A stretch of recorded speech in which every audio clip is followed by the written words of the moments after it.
Assalamualaikum warahmatullahi wabarakatuh. Nama saya Farid Andrianto dari program studi manajemen kelas ME. Pada video kali ini, pelajaran akuntansi manajemen akan membahas tentang akuntansi pertanggungjawaban. Apa itu akuntansi pertanggungjawaban? Akuntansi pertanggungjawaban adalah suatu sistem akuntansi yang disusun sedemikian rupa sehingga pengumpulan dan pelaporan biaya dan pendapatan dilakukan sesuai dengan pusat pertanggungjawaban dalam organisasi dengan tujuan agar dapat ditunjuk orang atau kelompok yang bertanggung jawab atas penyimpangan biaya dan pendapatan yang dianggarkan.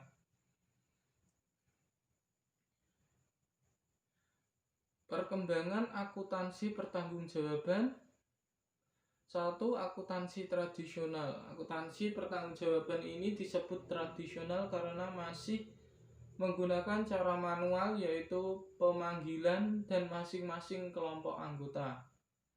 Sistem akuntansi ini memiliki manfaat sebagai dasar penyusunan anggaran, penilaian kinerja, manajer, serta pertanggungjawaban, dan sebagai pemotivasi manajer. Yang kedua, akuntansi aktivitas. Suatu sistem akuntansi yang disusun sedemikian rupa sehingga pengumpulan dan pelaporan biaya dilakukan menurut aktivitas penambahan dan bukan penambahan nilai. Sistem akuntansi ini lebih maju karena tidak menggunakan pelaporan berdasarkan kelompoknya, tetapi berdasarkan aktivitasnya. Akuntansi pertanggungjawaban aktivitas dapat bermanfaat untuk memungkinkan aktivitas pengelolaan dan pemantauan efektivitas jadwal keuangan perusahaan. Selanjutnya itu akuntansi pertanggungjawaban berdasarkan fungsional.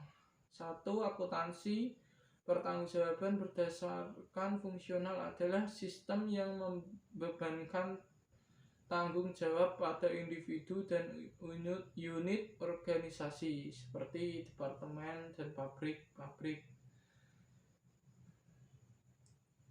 Yang kedua, biasanya sistem akuntansi pertanggungjawaban dikembangkan oleh sebagian besar perusahaan yang beroperasi dalam lingkungan yang relatif stabil dan menitik beratkan status quo.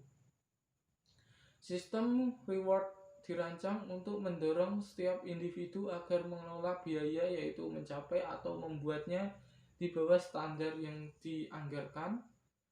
Yang keempat, sistem ini mengatur kinerjanya berdasarkan aspek-aspek keuangan. Beberapa keterbatasan yang dimiliki akuntansi pertanggungjawaban berdasarkan fungsional antara lain: 1. Terlalu mengandalkan pada varians dan standar. Standar itu cenderung statis, mendukung status quo dan stabilitas organisasi, serta memungkinkan adanya tingkat efisiensi tertentu. Kalau varians adalah indikator yang menunjukkan hasil, bukan penyebab, yang merupakan hal mendasar untuk perbaikan kinerja. Yang kedua, fokusnya internal, bukan eksternal. Yang keempat, terlalu menekankan pada tenaga kerja langsung.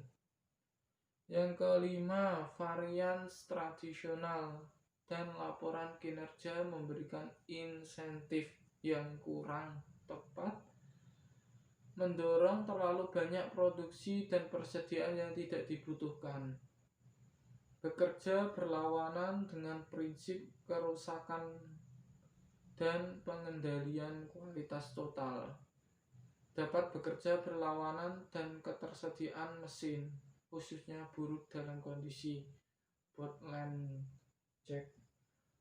Yang keenam, terlalu menekankan pada ukuran keuangan.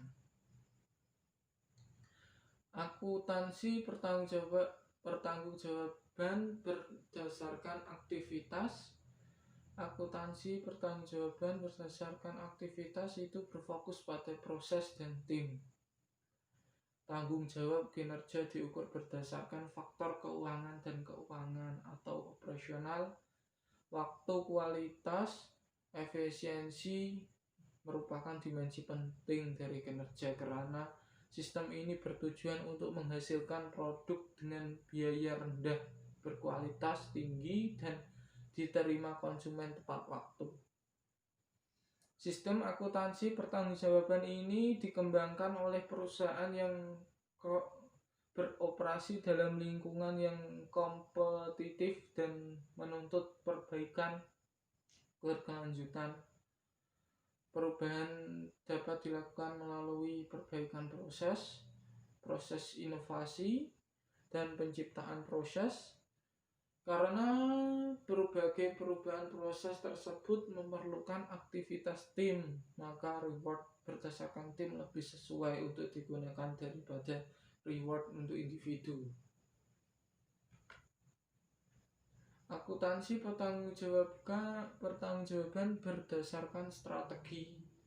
Akuntansi pertanggungjawaban berdasarkan strategi bekerja dengan menerjemahkan visi dan misi organisasi ke dalam strategi operasional dan mengembangkan dimensi pertanggungjawaban menjadi 4 dimensi, yaitu keuangan, pelanggan, proses bisnis internal, serta pembelajaran dan pertumbuhan.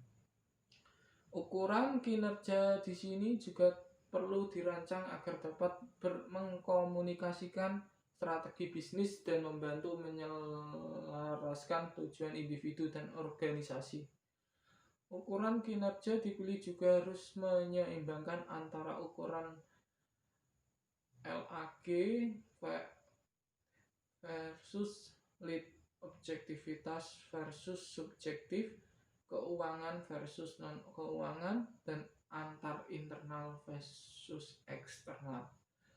Reward juga diberikan untuk individu, diberikan berdasarkan ukuran kinerja multidimensi.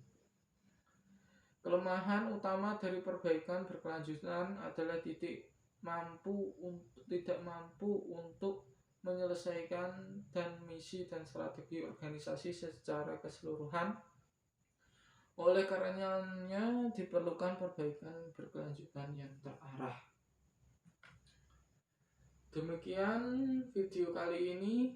Apabila ada salah kata mohon dimaafkan. Wabillahi taufiq wal hidayah. Wassalamualaikum warahmatullahi wabarakatuh.